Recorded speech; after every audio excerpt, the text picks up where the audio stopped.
আওয়ামী লীগের কিছু তৎপরতা কিন্তু দেখতে পাচ্ছি এবং এই তৎপরতাগুলো নিয়ে নানা ধরনের কথাবার্তা হয়েছে এবং কিছু কিছু তৎপরতার সঙ্গে আমরা একটু সহিংসতারও সম্পৃক্ততা দেখছি। প্রশ্ন হচ্ছে যে আওয়ামী লীগের এই তৎপরতা, যে দলটাকে সরকারিভাবে রাজনৈতিক কর্মকাণ্ড এখন যাদের স্থগিত রাখা হয়েছে, যাদেরকে আন্তর্জাতিক অপরাধ ট্রাইব্যুনালে যাদের বিচার করা হবে বলে জানানো হয়েছে, সেই দলটার এই যে তৎপরতা, যা নাকি নিষিদ্ধ কার্যক্রম হিসেবে বিবেচিত হচ্ছে, যারা জয় বাংলা স্লোগান দিচ্ছেন তাদেরকে ধরে নিয়ে যাওয়া হচ্ছে, আওয়ামী লীগের পতাকা উত্তোলন করা যাচ্ছে না কোথাও, এই যখন অবস্থা, তখন তার মধ্যেও আওয়ামী লীগের যে এই কর্মকাণ্ড, বিভিন্ন রকম ঝটিকা মিছিল, এগুলিকে সরকার আসলে কিভাবে হ্যান্ডেল করবে?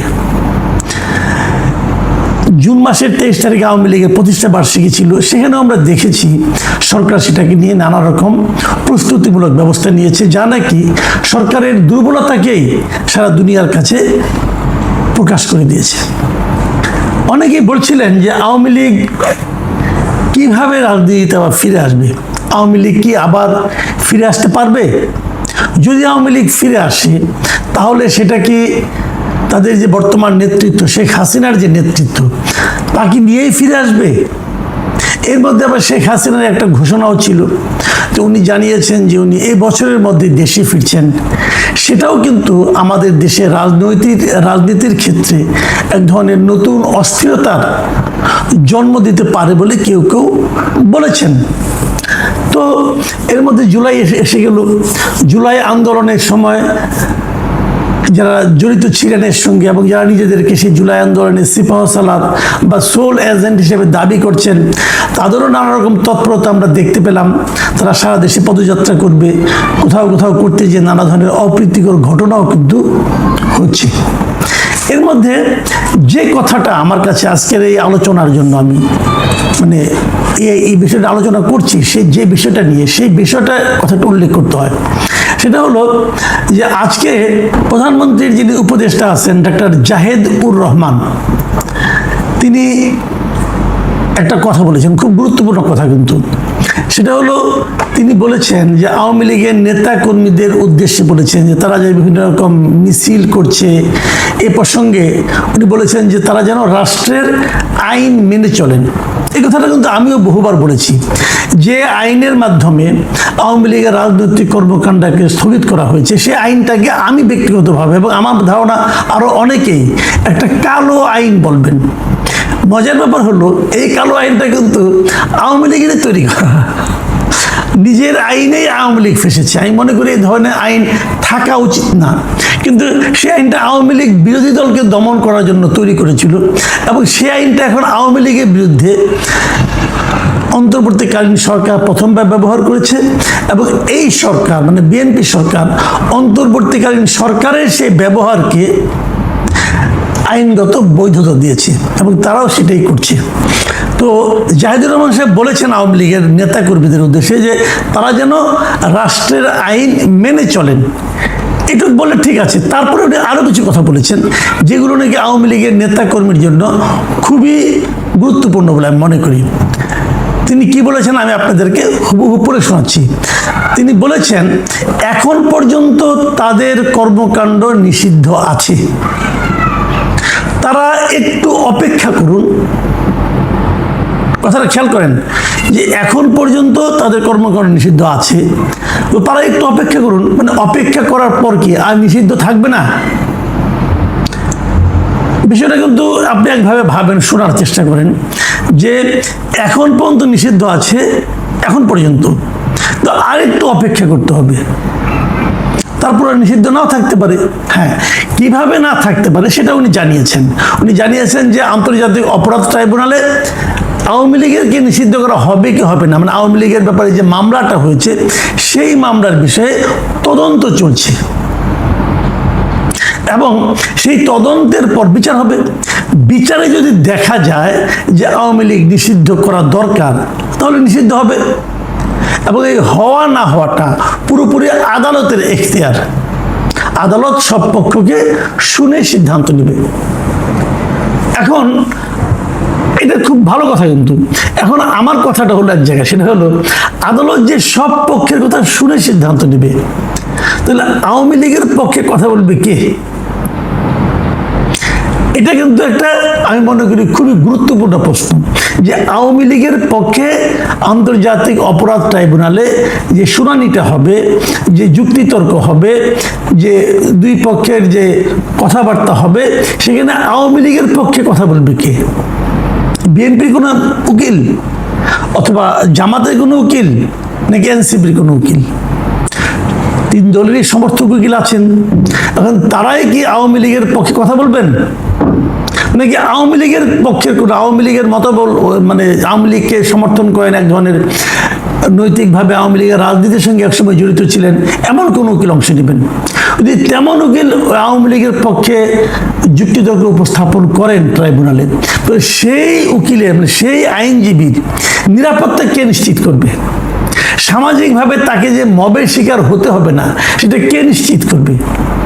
কারণ মব তো চলছে, কোথাও একজন ছাত্রলীগের লোককে যদি আপনি পিটিয়ে ধরে নিয়ে যে থানায় নিয়ে যান, থানা তাকে ধরে নিচ্ছে, বলছে সে নিষিদ্ধ ঘোষিত ছাত্রলীগের সাবেক সভাপতি বলে দিল। কিন্তু এটা তো আপনি আইন অনুযায়ী পারেন না। সে যদি ছাত্রলীগের স্লোগান না দেয়, যতক্ষণ পর্যন্ত সে ছাত্রলীগের স্লোগান না দেবে, যতক্ষণ পর্যন্ত সে ছাত্রলীগ অথবা আওয়ামী লীগের রাজনীতিটা না করবে প্রকাশ্যে, ততক্ষণ পর্যন্ত তো তাকে আপনি আটকাতে পারেন না। কিন্তু আটকানো কি হচ্ছে না? আপনারা প্রায়ই দেখবেন, যে কোনো নিউজে দেখবেন, প্রায়ই দেখবেন এই কথা বলা হয় যে অমুককে গ্রেপ্তার করা হয়েছে এবং সে আওয়ামী লীগের একজন সাবেক সভাপতি, তার এটাই অপরাধ, আর কোনো অপরাধ লাগবে না। তো এই যে ঘটনাগুলো, এই ঘটনাগুলো যদি ওখানে ঘটে, তাহলে আওয়ামী লীগকে নিষেধাজ্ঞা থেকে মুক্ত করতে, আওয়ামী লীগের রাজনীতিটাকে অবাধ করতে যে আইনজীবী আওয়ামী লীগের পক্ষে যুক্তিতর্ক উপস্থাপন করবে, তাকে সামাজিক নিরাপত্তাটা কে দিবে? তাকে মবের হাত থেকে কে বাঁচাবে? রাষ্ট্রকে সে গ্যারান্টি দেবে? দিয়েছে এ পর্যন্ত? আইনজীবীদের দেখেন, একটা জিনিস দেখেন আপনারা, একটা লোক আওয়ামী লীগ করেন না, সে আওয়ামী লীগের কোনো পদে নেই, কিন্তু সে হয়তো আইনজীবী, সে আইনজীবী যাকে নাকি আওয়ামী সমর্থক আইনজীবী বলা যেতে পারে। মানে একসময় তারা আওয়ামী লীগের যে প্যানেল ছিল, সেই প্যানেলে মানে আওয়ামী লীগ সমর্থক যে আইনজীবী সমিতি ছিল, হয়তো তাদের মেম্বার ছিল অথবা তাদের সমর্থক ছিল। এই অপরাধে আইনজীবীরাই, বিএনপি এবং জামাতের আইনজীবীরা, ওনাদেরকে নির্বাচন পর্যন্ত করতে দেয় নাই, সুপ্রিম কোর্ট বারেও দেয় নাই, বিভিন্ন জেলা বারেও দেয়নি। তো ওনারা তো আইন বুঝেন, ওনারা তো আইন মানেন। ওনারা যখন ওদের ব্যাপারে এরকম আচরণ করেছেন, তাহলে সে তাদের ব্যাপারে আপনার ধরনের কি মূল দল নিয়ে আলোচনা হবে, তখন কি অবস্থাটা ধারণ করবে? এর ব্যাখ্যাটা কি? এটা আমি মনে করি একটা গুরুত্বপূর্ণ বিষয়। এখন আমরা জেনেছি এর মধ্যে যে আন্তর্জাতিক অপরাধ ট্রাইব্যুনালের যিনি চিফ প্রসিকিউটর আছেন, তিনি জানিয়েছেন যে আওয়ামী লীগের নিষিদ্ধ করার ব্যাপারে, কার্যক্রম নিষিদ্ধের বিষয়ে অলরেডি তদন্ত, ট্রাইব্যুনালে যে তদন্ত সংস্থা আছে তারা তদন্ত করছে।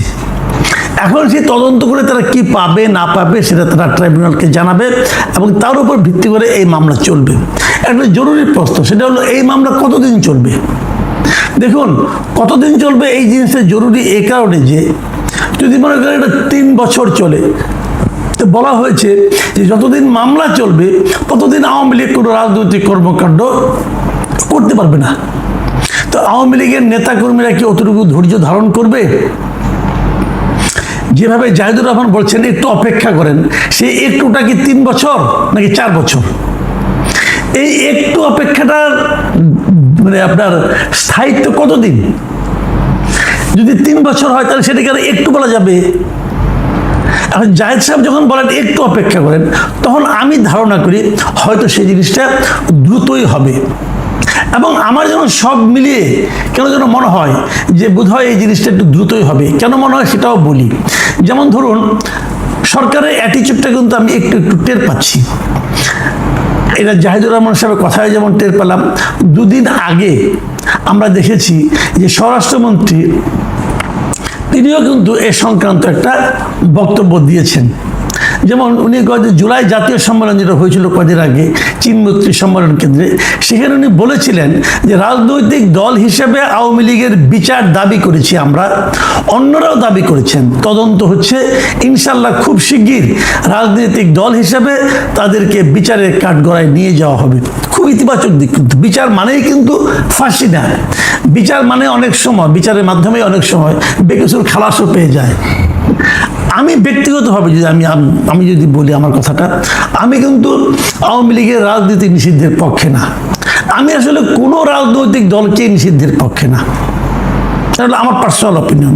আমি মনে করি যে রাজনৈতিক দল যখন খারাপ আচরণ করে, সেটা দলের যে ওই সময়ের নেতৃত্ব, সেটা নেতৃত্বের ভুলের কারণে তারা খারাপ আচরণ করে।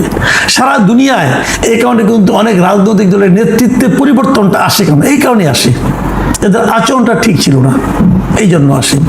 তো এখানে তো যদি কোনো ভুল হয়ে থাকে, সেটা তো আওয়ামী লীগের যে নেতৃত্ব তারা করেছে। আওয়ামী লীগ জিনিসটা কি?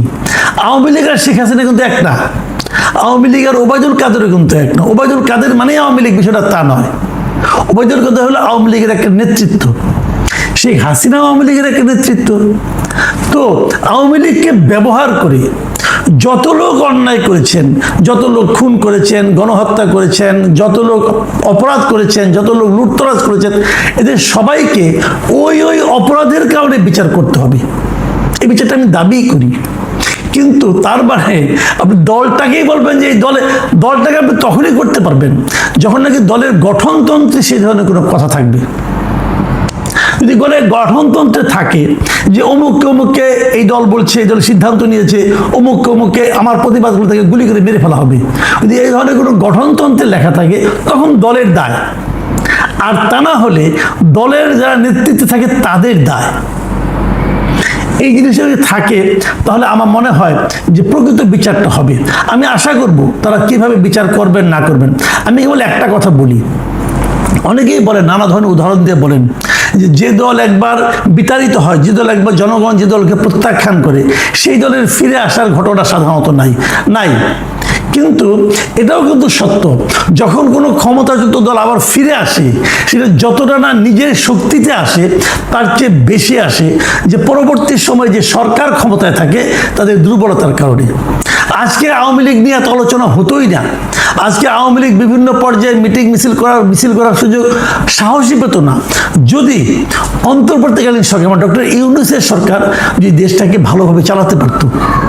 তারা তা পারেনি, এবং তারা এতটাই খারাপ চালিয়েছে, তারা এতটাই দুর্নীতিপরায়ণ ছিল যে ওনাদের আমলেই লোকে আওয়ামী লীগ সম্পর্কে বলেছে যে আগেই ভালো ছিল। এটা আমি নিজে শুনেছি, বলেছে, আপনারাও শুনেছেন। কাজে অন্তর্বর্তীকালীন সরকার, ডক্টর ইউনূসের সরকার আওয়ামী লীগের ফিরে আসার প্রাথমিক কাজটা করে দিয়ে গেছে। এখন বর্তমান সরকার যদি সুশাসন কায়েম করতে পারে, মানুষের অর্থনৈতিক অবস্থার একটা সমাধান করতে পারে, ভালো করতে পারে, মানুষ যদি স্বস্তিতে থাকে, মানুষের মনে করেন যে বিদ্যুৎ, তেল, গ্যাস এটসেট্রা, এগুলি মানে দ্রব্যমূল্য, এগুলির ব্যাপারে মানুষ যদি স্বস্তিতে থাকে, যদি মুদ্রাস্ফীতি কমে, মূল্যস্ফীতি কমে, যদি এগুলো হয়, তাহলে দেখবেন এই সমস্ত ঝটিকা মিছিল সরকারকে বিব্রত করতে পারবে না। এনসিপির একটা সভায় হঠাৎ করে ককটেল বিস্ফোরণ হলো। এনসিপির লিডাররা ওখানে বসে তাৎক্ষণিকভাবে অভিযোগের তীর তারা নিক্ষেপ করলেন প্রশাসনের দিকে, মানে প্রকারান্তরে সরকারের দিকে। এতদিন তাদের অভিযোগের তীর ছিল আওয়ামী লীগের দিকে অথবা ছাত্রলীগ, যুবলীগ, এদের দিকে। এখন সেটা সরকারের দিকে যাচ্ছে। আবার দ্বিতীয় দিকটা হলো যে ওরা একটা মিটিং করবে, সেখানে যারাই ককটেলটা ফাটায় তাদের যে রাজনৈতিক যে আচরণটা, মানে এই যে রাজনৈতিক অসহিষ্ণুতা আমরা দেখতে পাচ্ছি সব জায়গায়, এটা আমাদের ভবিষ্যৎ রাজনীতির জন্য আসলে কি মানে নমুনা দেখাচ্ছে। আমাদের রাজনীতির গুণগত পরিবর্তনের জন্য যে ধরনের পরিবর্তন প্রয়োজন বা যে ধরনের সংস্কার প্রয়োজন, সেটা হয় নাই, এবং এটা হওয়ার সম্ভাবনা আপাতত নাই। এই কারণে আপনি যদি এনসিপি কে দেখেন, এনসিপির মধ্যে যারা আছেন তারা ভিন্ন ভিন্ন সময়ে এই ধরনের বৃহৎ রাজনৈতিক দলগুলির লেজুর ভিত্তি করে যে সংগঠন, সেগুলির মেম্বার ছিলেন। তাদের খুব কম নেতাই ফ্রেশ স্টার্ট করেছেন রাজনীতিতে, বরং যারা ফ্রেশ স্টার্ট করেছিলেন এরা এখান থেকে বের হয়ে যেতে বাধ্য হয়েছেন। কারণ এই পুরনো যে প্যাচের রাজনীতি, গোজামিলের রাজনীতি, সেখানে তারা থাকতে পারেন না। আপনি যদি দেখেন তাসনিম জারাকে, তাজনুভা জাবিনকে, এরকম অনেক নারী সদস্য বের হয়ে গেছেন তাদের। আবার কিছুদিন আগে উমামা ফাতেমা 50 টাকায় সনদ বিক্রি করতে চেয়েছেন জুলাই যোদ্ধার। আবার আপনি দেখবেন যে মাহফুজ আলম একাধিক স্টেটাস দিচ্ছেন যেখানে তিনি তার হতাশা ব্যক্ত করছেন। এর কারণ হচ্ছে এনসিপি যে ধরনের নেতাদের দিয়ে তৈরি হয়েছে, তাদের কারো ছাত্রলীগের ইতিহাস, কারো জামাত শিবির ছাত্র দল অথবা ইসলামী ছাত্র শিবিরের ইতিহাস। তো এই যে ভিন্ন ভিন্ন দল থেকে এসে ওই আগের মতোই এক ধরনের ফিউশন কিংবা এক ধরনের মিক্সচার দিয়ে এই এনসিপি তৈরি হয়েছে। ফলে রাজনৈতিক সংস্কৃতি পরিবর্তনের জন্য যে ধরনের প্রক্রিয়ায় দলটি তৈরি হওয়ার কথা ছিল সেটা তো হয় না। এই দলের সভাপতিকে জামাত ইসলামীর নেতা বলেন যে তাদেরই লোক, তাদেরই ছেলে, তাই না? এবং এই দলের যিনি সাধারণ সম্পাদক তিনি তো আগে থেকেই এক ধরনের রাজনীতির সঙ্গে যুক্ত ছিলেন। ফলে তাদের থেকে যারা এমপি হয়েছেন তারাও আগে ছাত্রলীগ কিংবা অন্য কোনো দলের সঙ্গে রাজনীতি করেছেন বা নুরুল হক নূরের সাথে ছিলেন। তাই আমি মনে করি না যে বাংলাদেশের রাজনৈতিক পরিবর্তনের সূচনা হওয়ার যে সম্ভাবনা ছিল সেই সম্ভাবনা ধ্বংস হয়ে গেছে এনসিপির সাথে সাথে। তার সঙ্গে আমরা যদি আশা করি যে জাতীয়তাবাদী দল অথবা জামাতে ইসলাম পরিবর্তিত হবে, এটা তো হওয়ার সম্ভাবনাই নাই। কেননা জামাতে ইসলাম তো একটি অপরিবর্তনীয় শাসনতন্ত্রের অধীনে বা গঠনতন্ত্রের অধীনে তারা রাজনীতি করে। তাদের গঠনতন্ত্র সেই বহু বছর আগে আবুল আলা মওদুদী সাহেবের আদর্শে উজ্জীবিত, যদিও সেই আদর্শ থেকে তারা দূরে সরে এসে অনেক সুবিধাবাদী কাজ করছেন। তারপরও তাদেরকেও আসলে আমরা ধরতে পারি না যে তারা কোনো পরিবর্তন করবেন। বিএনপির মধ্যে উচ্চ নেতৃত্বে কিছু কিছু জায়গায় পরিবর্তনের আকাঙ্ক্ষা বা পরিবর্তনের আশা বা নির্দেশ আমি বলবো এটা পাওয়া যাচ্ছে, কিন্তু নিচের দিকে বিএনপিতে যারা আছেন তারা অতীতে যে রাজনীতি সেখান থেকে বের হয়ে আসতে পারবেন এরকম কোনো সম্ভাবনা আমরা দেখতে পাচ্ছি না। এই জন্য যে তারা অভ্যস্ত, এখানে তো নতুন মুখ নাই। নতুন মুখ মাননীয় প্রধানমন্ত্রী নিজে, বরং আমরা বলতে পারি যে উনি ক্ষমতার এই আসনে বা সংসদ সদস্য হিসেবে একেবারে নতুন, কিন্তু তার দলে বহু নেতাকর্মী আছেন যারা শহীদ রাষ্ট্রপতি জিয়াউর রহমানের সময় থেকে রাজনীতি করছেন, এমন লোকও তো আছেন। তারা পরিবর্তিত হয়ে যাবেন রাতারাতি এটা আমরা আশা করতে পারি না। এলাকাতে যারা রাজনীতি করেছেন পুরনো রাজনীতি তারা বদল হয়ে যাবেন এটাও আমরা আশা করতে পারি না। ফলে যে ঘটনাটা ঘটেছে বাংলাদেশের রাজনীতিতে পরিবর্তনের কোনো সম্ভাবনা নাই। আর এই রাজনীতি কেমন ছিল? এইরকমই ছিল। কখনো কখনো ক্ষমতাবানরা ককটেল নিক্ষেপ করে, কখনো কখনো নিজেরাই নিজেদেরকে ককটেল মেরে বলে ক্ষমতাবানরা মেরেছে। আমি একটা প্যাটার্ন বরং লক্ষ্য করি, সেটা হচ্ছে অন্তর্বর্তী সরকারের সময় আপনার মনে আছে এনসিপির অফিসের সামনে ককটেল ফুটতো এবং তারা বারবার বলতো যে এটা আওয়ামী লীগের কাজ। এখন তারা একটা সভা করেছে, সেখানেও গিয়ে ককটেল ফুটেছে। তো এই ককটেল গুলি আমার ধারণা তেমন ধ্বংসাত্মক কিছু না, কারণ এই ককটেলে কারো আহত নিহত হবার সম্ভাবনা বা কোনো খবর আমরা পাই নাই। তো সেদিক থেকে ভালো যে তাদের শত্রুরা অতটা নৃশংস বা নির্মম নয়। কিন্তু এটা এক ধরনের আমি বলবো যে রহস্যজনক যে আগেও যখন ককটেল ফেটেছে অন্তর্বর্তী সরকার তদন্ত করে নাই। আপনি লক্ষ্য করলে দেখবেন ভুয়া মামলা দিয়ে লোকজনকে ধরে নিয়ে গিয়েছে। তারপরে সাংবাদিকের মানে জ্যেষ্ঠ সাংবাদিক এমন কয়েকজনকে তারা বিভিন্ন জায়গা থেকে জিজ্ঞাসাবাদের নামে থানায় নিয়ে তারপর আটক করেছে ভুয়া মামলা দিয়ে। অথবা সংবিধান নিয়ে আলোচনা হবে, যেখানে আলী রিয়াজ যে সংবিধান নিয়ে আলোচনা করে ওই একই আলোচনা রিপোর্টার্স ইউনিটিতে হবে, সেটার জন্য লোকজনকে ধরে নিয়ে গেছে যে সংবিধান নিয়ে কথা বলা এক ধরনের ষড়যন্ত্র। সেই একই অন্তর্বর্তী সরকার এই যে এনসিপির অফিসের সামনে ককটেল ফুটেছে একটা তদন্ত করে নাই ঠিক মতো, দোষীদেরকে খুঁজে বের করে নাই, এবং যেখানে ককটেল ফুটেছে কে ফুটালো এটা তো ন্যায্য মামলা হতো, তাই না? সেটা করার চেষ্টাও করে নাই। এবং সব জায়গাতে সিসি ক্যামেরার ফুটেজ পায়, এনসিপির অফিসের সামনে একাধিকবার ককটেল ফুটেছে, কোনো সিসি ক্যামেরার ফুটেজ পাওয়া যায় নাই। তো এইসব রহস্যজনক বিষয়াবলী আমাদের রাজনীতিতে থেকেই গেল। এবং ভোটার হিসেবে আমার মাঝে মাঝে নিজেকে প্রতারিত মনে হয় যে আমাদেরকে পরিবর্তনের কথা বলে তারা আসলে ঔষধের বোতল বদল করে বহু বছরের পুরনো মিক্সচার আমাদেরকে আবার গিলাচ্ছে। জি, আপনি যেটা বললেন যে আপনার ভাষার মধ্যে এক ধরনের ইঙ্গিত আছে যে কে মেরেছে, কেন খোঁজা হয়নি কেন। কিন্তু একটা বিষয় ইন্টারেস্টিং যে তারা কিন্তু এক একজনের উপর এক এক সময় দায় চাপিয়েছে। এর আগে দায় চাপিয়েছে আওয়ামী লীগের উপর, এখন দায় চাপাচ্ছে বিএনপির উপর। তো তারা কি আসলে আগামী রাজনীতি তাদের জন্য একটু সহজ হবে? এরকম যদি সবাইকে তারা শত্রু বানায় ফেলায়, তাহলে তারা রাজনীতিটা করবে কিভাবে? একটা ছড়া আছে না, সুকুমার রায়ের, ছায়ার সাথে যুদ্ধ করে গাত্র হলে ব্যথা। এখন তারা বিএনপিকে দোষী করার চেষ্টা করছেন, কিন্তু আপনি আমাকে সাধারণ বুদ্ধিতে, আপনি এত বছরের সাংবাদিকতার ইতিহাস আপনার বা আপনার অভিজ্ঞতা, আপনি একটু যৌক্তিকভাবে চিন্তা করে দেখেন, সংসদে 6টা আসন পেয়েছে জামাতের কোলে চড়ে, তাদের সভায় ককটেল ফোটানোর মতো ইচ্ছা কেন হবে? আর যেখানে যে এলাকাতে এইটা হচ্ছে, এই মিটিংটা, সে এলাকায় তাদের কোনো সংসদ সদস্য নাই। একজন নাকি দাঁড়িয়েছিল, সে হেরে গিয়েছে, যদিও সে দাবি করে আমি সবচেয়ে বেশি ভোট পেয়ে হেরেছি। মানে ব্যাপারটা এরকম যে আমি 31 পেয়ে ফেল করেছি, আমার চেয়ে অন্য যারা ফেল করেছে তারা কম কম পেয়েছে আমার চেয়ে, মানে ফেলের মধ্যে উনি ফার্স্ট, এরকম বলে একজন আছে, একজন মহিলা। তো এখন ওইখানে গিয়ে ধরেন কেউ ককটেল খরচ করবে, আমার তো মনে হয় এটা একটা অপচয়। মানে এই ককটেলের যে ডিব্বাটা আছে, ওই ডিব্বাটা একটা অপচয়। ওই ডিব্বার মধ্যে জর্দা রাখলে কিংবা ধরেন পান সুপারি রাখলে বরং এটা বেটার হইতো আর কি। যেখানে তাদের কোনো শক্তি নাই, সেখানে তাদেরকে ঠেকানোর জন্য ককটেল খরচ করবে কেন কেউ? আচ্ছা, আমরা একটু অন্য একটা একটা প্রসঙ্গ বলি যে জুলাই মাস তো আসলো, এই জুলাইকে কেন্দ্র করে আমরা নানা ধরনের কথার লড়াই দেখছি, এবং কথার লড়াই প্রায় আমরা দেখছি যে অসহিষ্ণু রাজনীতির কথা আমরা বললাম, প্রায় দেখছি যেন আপনার শ্লীলতার যে সীমারেখা সেটাকে অতিক্রম করে যাচ্ছে। এবং আমার কথা হলো যে অনেকে জুলাই নিয়ে সমালোচনা করছেন, জুলাইয়ের রাজনীতি যেভাবে হাতছাড়া হয়ে গেল সেটার সমালোচনা করছে, জুলাইয়ের অর্জন যেভাবে বেহাত হয়ে গেল সেটা নিয়েও বলছেন। এর মধ্যে নানা ধরনের ষড়যন্ত্র খুঁজছেন। আবার কেউ কেউ যারা এই জুলাই নিয়ে একটু সমালোচনামূলক কথা বলছেন, তাদেরকে শারীরিক ভাবে হেনস্থা করার জন্য পুরস্কার ঘোষণা করছেন, যে 1 লাখ টাকা দেবো, 2 লাখ টাকা দেবো তাকে উঠাপিটা করতে পারলে। তো এই যে আপনার এই যে অশ্লীলতার যে ধারাটা, এটাই তো আমাদের রাজনীতিতে, মানে অনেকে বলছেন যে জুলাই আমাদের রাজনীতিতে এই একটা পরিবর্তন নিয়ে এসেছি। তো এই অস্থিরতাটাকে আপনি কিভাবে এটাকে মোকাবিলা করবেন? জুলাইয়ের আন্দোলনে যারা আন্দোলনে ছিলেন তাদের মধ্যে একটা অংশ সারাক্ষণ দাবি করেছে যে অশ্লীল ভাষা হচ্ছে প্রতিবাদের ভাষা।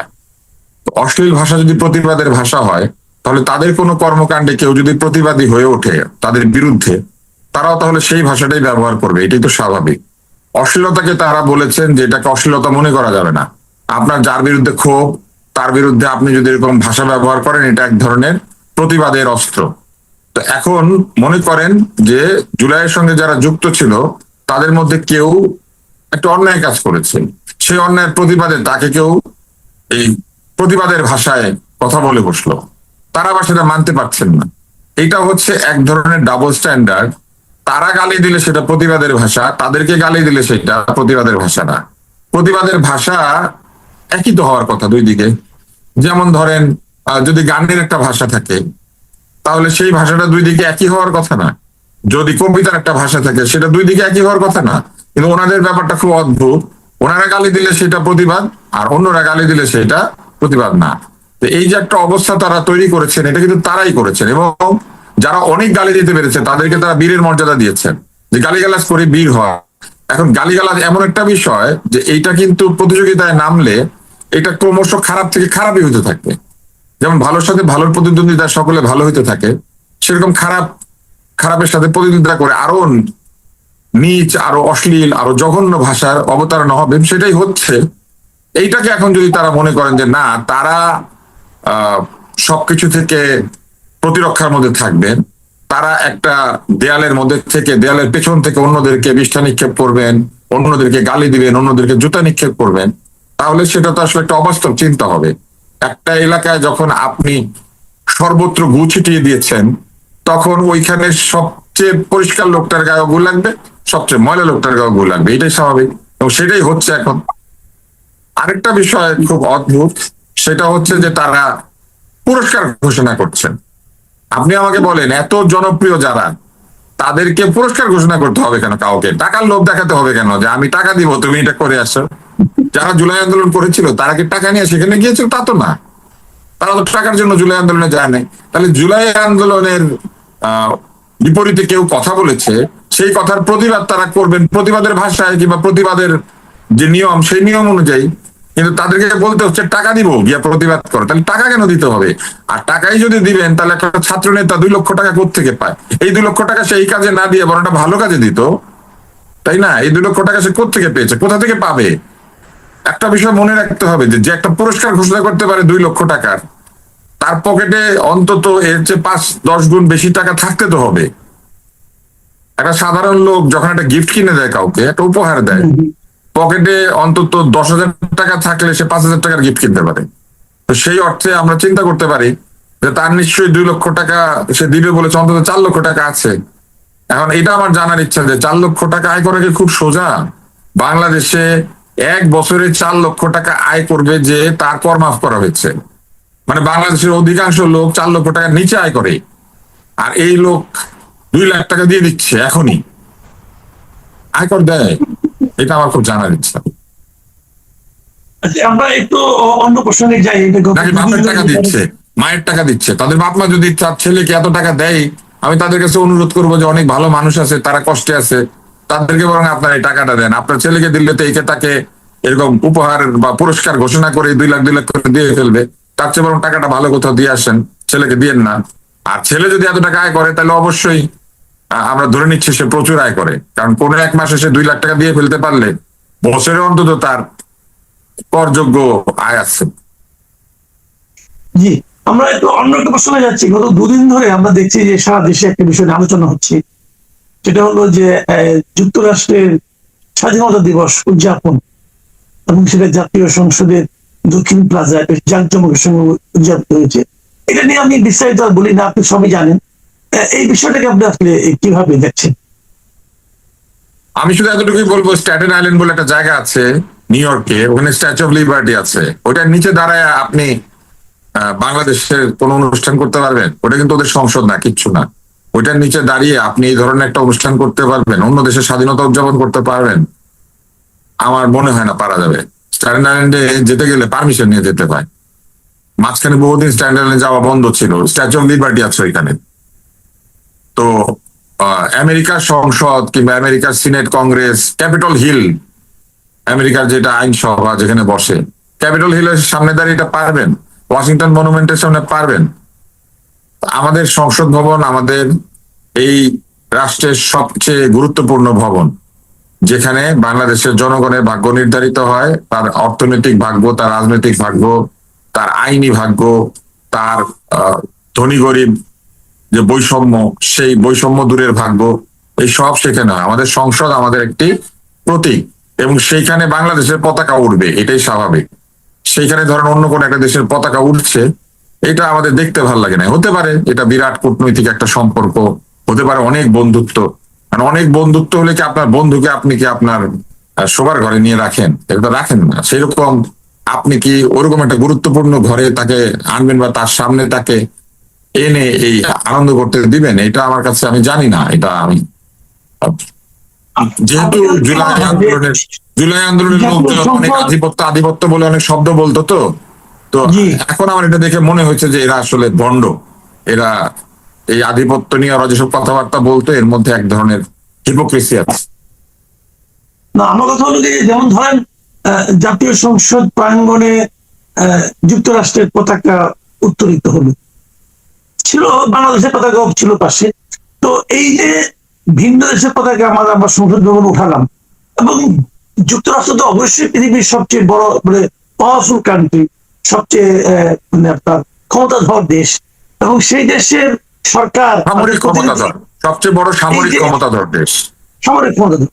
সেই দেশের সরকার যে তাদের পতাকাটা আমাদের এই সংসদ ভবনের সামনে উত্তোলনের অনুমতি দিল, সুযোগ দিল আমাদেরকে, দেখ এতে কি মনে হয় জাতি হিসেবে অথবা আমাদের সংসদ ভবন কি সম্মানিত হলো?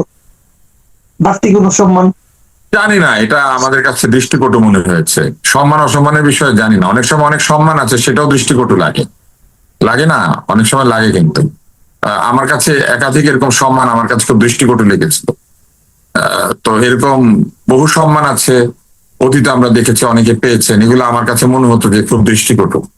তো সেরকম আরেকটি, এটা যদি সম্মানেরও হয়ে থাকে, এটা খুবই দৃষ্টিকটু। আমার মনে হয় এই ঘটনাটা কোনোভাবেই সরকারকে কোনো অ্যাডভান্টেজ দেবে না, বরং বহু মানুষের কাছে বিষয়টা নেতিবাচক ভাবে আসবে। এবং এই ঘটনাগুলি আমি জানি না, এইগুলি তো সরকারের ইমেজ বিল্ড আপ করারও কিছু মানুষ থাকার কথা। সরকারের ইমেজ নিয়ে যারা ভাববেন, কোন সিদ্ধান্তটা দিলে কি ধরনের রিয়াকশন হতে পারে, এগুলো নিয়ে চিন্তা করবেন। আমি জানি না যে এই সরকারের হয়ে কারাই চিন্তাটা করছেন। যারাই চিন্তাটা করছেন, আমার মনে হয় এটা তাদের একটা ভুল সিদ্ধান্ত ছিল।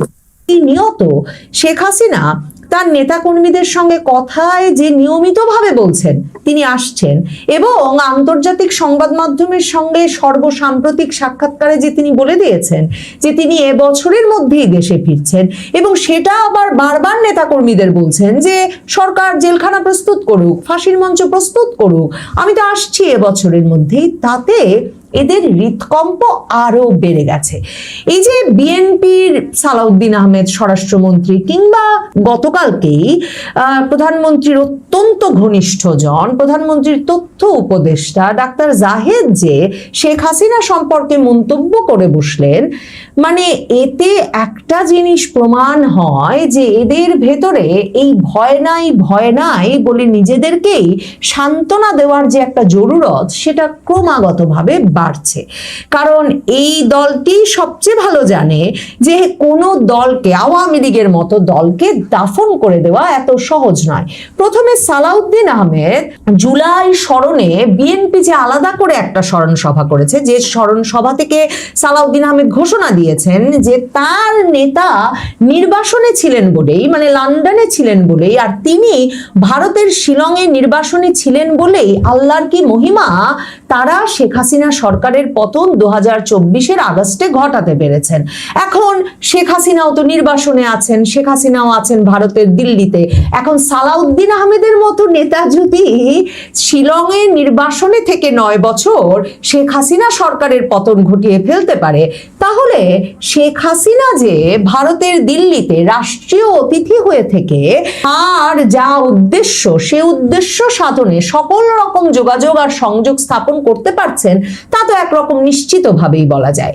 মানে তারেক রহমান লন্ডনে, তিনি ছিলেন শিলংয়ে, কিন্তু লন্ডনেও দাফন হয়নি, শিলংয়েও দাফন হয়নি, বরং নাকি নির্বাসনে থাকায় মানে তাদের দল এমন পর্যায়ে এই এক দফা এক দাবির আন্দোলনটাকে নিয়ে যেতে পেরেছিল। এটাই ঐতিহাসিক বয়ান হিসেবে জুলাইয়ের উপস্থাপন করেছেন সালাউদ্দিন আহমেদ প্রধানমন্ত্রী তারেক রহমানের উপস্থিতিতে, এবং তিনি বলেছেন 16ই জুলাই লন্ডনে বসে তারেক রহমান ঠিক করে ফেলেছিলেন যে এই আন্দোলনকে এক দফা এক দাবির আন্দোলন ঘোষণা করতে হবে, এবং এরপর শিলং আর লন্ডনের মধ্যকার কোঅর্ডিনেশনেই এই আন্দোলনটাকে তারা সফল করেছেন। এবং এই যে ধরেন আওয়ামী লীগের দাফন হয়ে যাওয়া, সালাউদ্দিন আহমেদ জানেন যে এমনকি আওয়ামী লীগের ইতিহাস, বাংলাদেশের ইতিহাস পড়লেও এই দাফন করে ফেলার আওয়ামী লীগের এই যে প্রত্যাশাটা, সেটা কতটা গুরুত্বহীন বা কতটা ভিত্তিহীন। কারণ বিএনপির প্রতিষ্ঠাতা প্রেসিডেন্ট জিয়াউর রহমানও কিন্তু ভেবেছিলেন তিনি আওয়ামী লীগের দাফন করে ফেলেছেন, মানে অন্তত শেখ পরিবার মুক্ত করে ফেলেছেন আওয়ামী লীগকে। কারণ বঙ্গবন্ধু হত্যার পর 1975 সালের পর কিন্তু 1981 সাল পর্যন্ত শেখ হাসিনা, শেখ রেহানা, মানে বঙ্গবন্ধু পরিবারের এই দুজন সদস্যই তো একমাত্র জীবিত ছিলেন বিদেশে থাকার কারণে। তারা কেউ দেশে ফিরতে পারেন নাই সরকারের বাধার মুখে, এবং আওয়ামী লীগ দুই নেতৃত্বের ধারার অধীনে নির্বাচনে অংশ নিয়েছিল বটে, কিন্তু প্রেসিডেন্ট জিয়ার বিএনপি সরকারের তখনকার মূল আপত্তিটাই ছিল শেখ পরিবারের সদস্যদের ফিরতে দেওয়ার, মানে শেখ হাসিনা, শেখ রেহানা এই দুই কন্যাকে ফিরতে দেওয়ার বিষয়ে। কিন্তু 1981 সালে প্রেসিডেন্ট জিয়াকেই কিন্তু শেখ হাসিনা দেশে ফিরবেন এই বিষয়টা মেনে নিতে হয়েছিল। কারণ অনেকেই বলেন যে এই যে 1980 সালে ইন্দিরা গান্ধীর সঙ্গে প্রেসিডেন্ট জিয়ার যে সাক্ষাৎ ভারতে, এবং যে সাক্ষাতে প্রেসিডেন্ট জিয়া খালেদা জিয়াকেও নিয়ে গিয়েছিলেন, সস্ত্রীক সাক্ষাৎ, এবং খুব উষ্ণ অভ্যর্থনা পেয়েছিলেন প্রেসিডেন্ট জিয়া, সে সাক্ষাতেই ইন্দিরা গান্ধী বলে দিয়েছিলেন যে শেখ হাসিনাকে দেশে ফিরতে দিতে হবে, এবং শেখ হাসিনা হাসিনাকে যেহেতু দল তার নেতৃত্বে চাইছে, কাজেই তাকে রাজনৈতিক কর্মকাণ্ড পরিচালনার জন্যই দেশে ফিরতে দিতে হবে। এবং ততদিনে আওয়ামী লীগ প্রস্তুত ছিল। আওয়ামী লীগ তখন দুই ধারা ভেঙে সর্বসম্মতিক্রমে কাউন্সিলে শেখ হাসিনাকে, বঙ্গবন্ধুর কন্যা শেখ হাসিনাকে তাদের সভাপতি হিসেবে নির্বাচন করেন এবং শেখ হাসিনা দেশে ফিরে আসেন।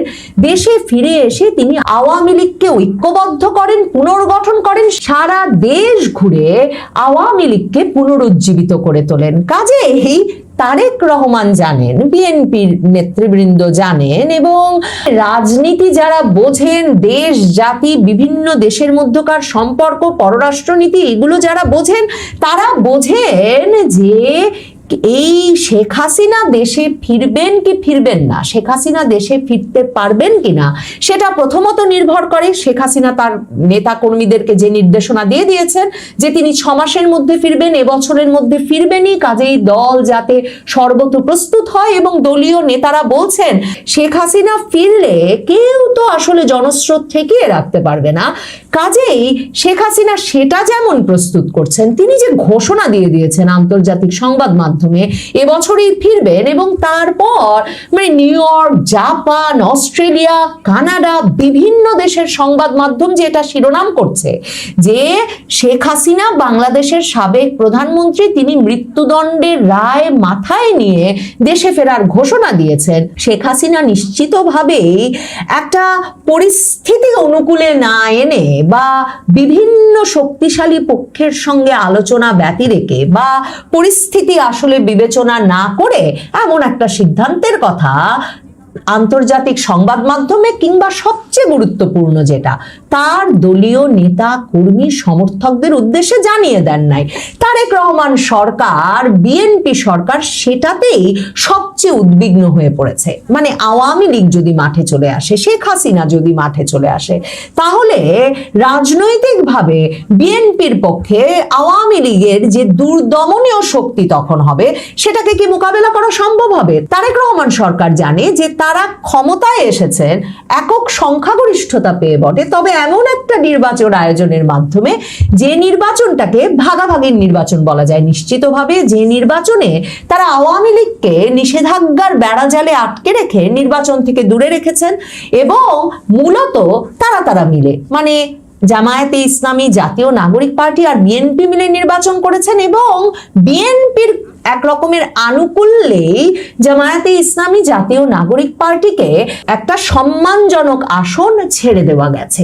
এই পুরো পরিস্থিতিতে তারেক রহমান সরকার জানেন, প্রধানমন্ত্রী তারেক রহমান জানেন যে আওয়ামী লীগ এরকম সময়ে চলে এলে, এই যে তারা লন্ডনে ছিলেন, শিলংয়ে ছিলেন, অথচ তারাই এখন ক্ষমতার কেন্দ্রে, এই নিয়ে প্রচন্ডভাবে ক্ষোভ বাড়ছে তাদের যে বিরোধী পক্ষের জামায়াতে ইসলামী, জাতীয় নাগরিক পার্টি, তারাও যে কি প্রতিক্রিয়া দেখাবে, রাজপথে যে পরিস্থিতিটা কি হয়ে দাঁড়াবে, সেটা যে এই সরকার কি করে সামলে ক্ষমতায় টিকে থাকবে, সেটা সত্যি বলা মুশকিল। তার উপর মানে তারেক রহমান সরকার জানেন যে এই যে একটা ক্যাঙ্গারু কোর্ট সাজিয়ে বিভিন্ন সাজানো সাক্ষী সাবুত জোগাড় করে এই যে সাবেক এক প্রধানমন্ত্রীকে ফাঁসির রায় দিয়ে দেওয়া হয়েছে, তিনি যদি সত্যি উপস্থিত হন, তাকে গ্রেফতার করে যে কোন জেলখানায় রাখা হবে সে যেমন একটা মুশকিল, তেমনি তারেক রহমান সরকার এটাও জানেন যে তাকে মৃত্যুদণ্ড দিতে হলে মামলার বিচার কার্যটাকে প্রশ্নবিহীন করতে হবে আন্তর্জাতিক সকল পক্ষের সামনে। কাজেই বিএনপি কিছুতেই শেখ হাসিনা সত্যি ফিরছেন এবং এ ঘোষণা বারবার দিয়ে যাচ্ছেন, সে ব্যাপারটা হজম করতে পারছে না। তাই ডাক্তার জাহিদুর রহমান, যিনি দুদিন আগেও এক রকমের ভয় দেখিয়ে এই সংবাদ মাধ্যমকে বলেছেন যে দণ্ডপ্রাপ্ত আসামি শেখ হাসিনার বক্তব্য প্রচার করা সম্পূর্ণ নিষেধ এবং এ সংক্রান্ত আদালতের নির্দেশনা দেশের গণমাধ্যমগুলোকে কঠোরভাবে মেনে চলতে হবে, আদালতের নিষেধাজ্ঞা সত্ত্বেও কিছু গণমাধ্যমে যে তার বক্তব্য প্রচার করা হচ্ছে তা একেবারেই অনুচিত, তিনি বলছেন, তিনি মনে করেন না যে যেই শেখ হাসিনা ভিডিও বার্তায় চেহারা দেখাতে পারছেন না, সে শেখ হাসিনা কিছু ঘটিয়ে ফেলতে পারবেন বা আওয়ামী লীগের সেই শক্তি আছে। তো শেখ হাসিনার যদি সেই শক্তি নাই থাকে, তাহলে তার চেহারা না দেখানো অডিও বার্তা বন্ধ করতে প্রধানমন্ত্রীর ঘনিষ্ঠতম এই সহচর ডাক্তার জাহেদের উদ্বিগ্ন হয়ে কেন বাংলাদেশের গণমাধ্যমকে ভয় দেখাতে হচ্ছে? কেন ডাক্তার জাহেদ বুঝতে পারছেন না যে সামাজিক যোগাযোগ মাধ্যমে মূলত শেখ হাসিনা তার দলীয় নেতাকর্মীদের উদ্দেশ্যে বক্তব্য রাখেন বিভিন্ন প্ল্যাটফর্মে, সিগনালে, টেলিগ্রামে, এবং এসব বক্তব্য সামাজিক যোগাযোগ মাধ্যমে তার নেতাকর্মী সমর্থকরা যদি ছড়িয়ে দেন, তাহলে বাংলাদেশের কোন গণমাধ্যম সে খবর ছাপলো কি ছাপলো না কিছু আসে যায় না। শেখ হাসিনা সেই 2025 সাল থেকেই এটা মাথায় রেখেই কিন্তু আন্তর্জাতিক গণমাধ্যমে একের পর এক সাক্ষাৎকার দিচ্ছেন, এবং আন্তর্জাতিক গণমাধ্যমগুলো তিনি যেই সংবাদ মাধ্যমে সাক্ষাৎকার দিচ্ছেন সেখান থেকে আবার পিক করে তাদের মতো করে স্টোরি করছে।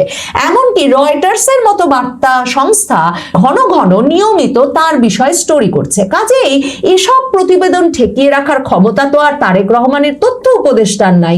কাজেই তিনি অডিও বার্তায় ঠেকাবেন কি করে, আর শেখ হাসিনার মেইলে দেওয়া সাক্ষাৎকারই বা কিভাবে ঠেকাবেন? সম্প্রতি ১/১১ সরকারের সময় যখন শেখ হাসিনার দেশে ফেরায় বাধা সৃষ্টি করেছিল ১/১১ সরকার, এবং শেখ হাসিনা দেশে ফিরেছিলেনই, তখন সেই দিবসটিকে স্মরণ করে একটা আলোচনা সভায় আওয়ামী লীগের নেতৃবৃন্দ, আওয়ামী লীগের কর্মীদের অনেকে শেখ হাসিনাকে যখন ভিডিও কলে আসতে অনুরোধ জানান, তাদের আপাকে দেখতে চান, তখন শেখ হাসিনা তাদেরকে বলেছেন খুব শিগগিরই দেখা হবে, দেশে ফিরলেই দেখা হবে। শেখ হাসিনার এই কথা, এই আশ্বাস তার নেতা কর্মী সমর্থকদের মনে যতটা শক্তি এবং অনুপ্রেরণার সঞ্চার করেছে, ডাক্তার জাহেদের শেখ হাসিনা যে আগামী ডিসেম্বরের মধ্যে দেশে ফিরে আসার ঘোষণা দিয়েছেন, তারই ঘোষণার সঙ্গে সঙ্গে বেশ কিছু প্রশ্নের এরই মধ্যে সৃষ্টি হয়েছে। যেমন, তিনি যদি সত্যি দেশে ফিরে আসতে চান, সেক্ষেত্রে দিল্লির ভূমিকা কি হবে, দিল্লির সিদ্ধান্ত কি হবে, বাংলাদেশ সরকারও বা এই মুহূর্তে কি চাইছে তার ফিরে আসার ক্ষেত্রে সত্যি সত্যি কোনো ধরনের সহযোগিতা, আইনগত সহযোগিতা করবে কিনা, তার ফিরে আসার ক্ষেত্রে আইনগত কোনো বাধা নেই বলে যেই কথাগুলো উল্লেখ করছেন ট্রাইব্যুনালের চিফ প্রসিকিউটর থেকে শুরু করে আরো অনেকে, আসলে কি তাই? কোনো বাধা নেই? এবং বাধা না থাকলে তিনি সত্যি সত্যি দেশে কবে নাগাদ ফিরতে পারেন, এসব প্রশ্নের উপর নির্ভর করছে দেশের আগামী দিনের রাজনীতি। খুব স্বাভাবিক, এই কথা আমরা বলতেই পারি। এখন মানবতা বিরোধী অপরাধ ট্রাইব্যুনালের chief prosecutor mister Aminul Islam কি জানালেন সাংবাদিকদের? যে শেখ হাসিনা দেশে ফিরে আসার ক্ষেত্রে কোনো আইনিগত বাধা নেই। আবার একই কথা বলছেন স্বতন্ত্র সংসদ সদস্য, আমাদের সবার পরিচিত মুখ, ব্যারিস্টার রুমিন ফারহানা। তিনি সাংবাদিকদের প্রশ্নের জবাবে বললেন যে শেখ হাসিনার দেশে ফিরে আসার ক্ষেত্রে অবশ্যই কোনো আইনগত বাধা নেই। তিনি দেশে ফিরবেন, আত্মসমর্পণ করবেন এবং জামিন চাইবেন। ফৌজদারি কার্যবিধির স্বাভাবিক যে আইনি প্রক্রিয়া রয়েছে সেটি অনুসরণ করবেন। তো তিনি দেশে এসে তো মামলা ফেস করবেনই। তিনি কি বলেছেন যে না, আমি ফ্রি লাইফ লিড করব, একেবারে মুক্তভাবে ঘোরাফেরা করব, রাজনীতি করব? নিশ্চয়ই তা নয়। তিনি অবশ্যই মামলাগুলো ফেস করবেন। কিন্তু এই যে বলা হচ্ছে যে তার দেশে ফিরে আসার ক্ষেত্রে কোনো বাধা নেই, আমি এটি ঠিক বুঝলাম না। মানে তিনি কি বৈধভাবে দেশে ঢুকতে পারবেন? কিভাবে সম্ভব? মানে এখন যে অবস্থায় তিনি রয়েছেন, কারণ শেখ হাসিনার কাছে বৈধ কোনো পাসপোর্ট এই মুহূর্তে নেই। তার নিজের সহ এবং পরিবারের অন্যান্য সদস্যদের কূটনৈতিক পাসপোর্ট সহ মোট 96টি পাসপোর্ট বাতিল এবং প্রত্যাহার করে নিয়েছিল ইউনূস সরকার। তাহলে তাকে আসতে হলে তো বৈধ পাসপোর্ট নিয়েই বাংলাদেশে ফিরতে হবে, সেই উপায় তো নেই।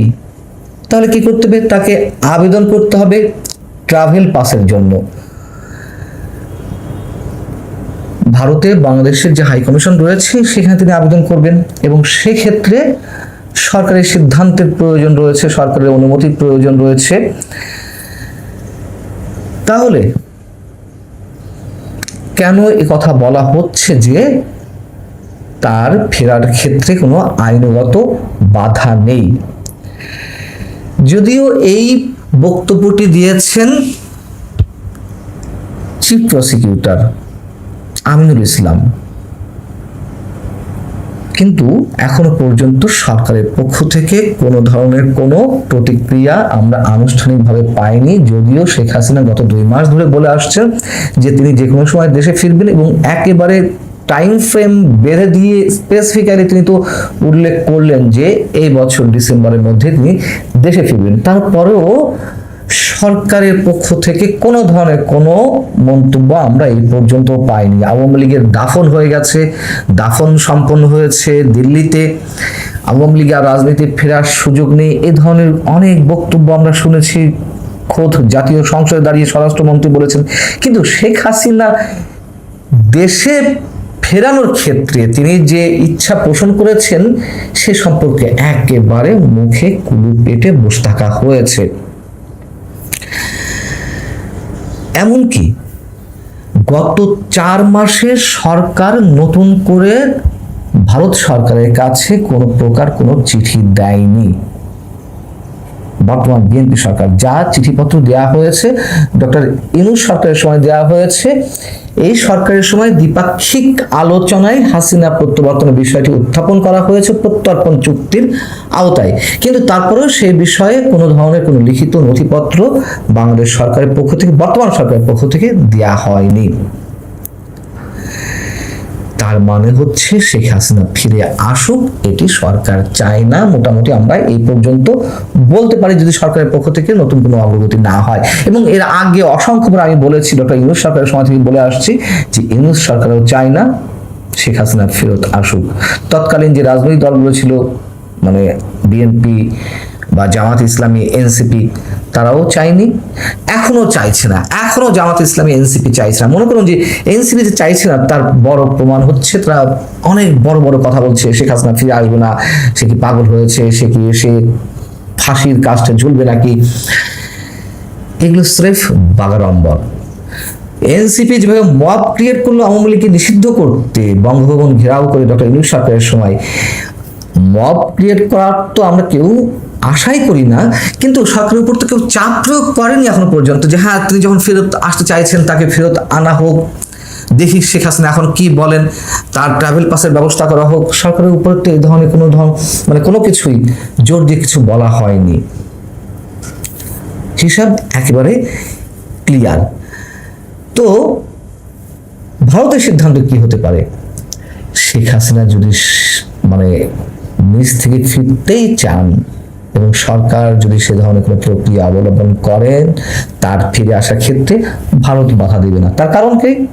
ভারত বাধা দেবে না এই কারণে, শেখ হাসিনা তো ফিরবেন ভারত সহ আন্তর্জাতিক বিশ্বের আরো বেশ কয়েকটি গুরুত্বপূর্ণ রাষ্ট্রের সমঝোতার মাধ্যমে, এবং তার মাঝে অবশ্যই বাংলাদেশ সরকার থাকবে, এটি একেবারে নিশ্চিত, চোখ বন্ধ করে বলে দেওয়া যায়। তার আরেকটি সিমটম আমি আপনাদেরকে বলি, যেমন চিফ প্রসিকিউটর যেদিন বললেন যে তার ফিরে আসার ক্ষেত্রে কোনো ধরনের কোনো বাধা নেই, সেদিন তিনি বলছেন যে নিয়ম অনুযায়ী 30 দিনের মধ্যে আপিল মামলা করতে হয়।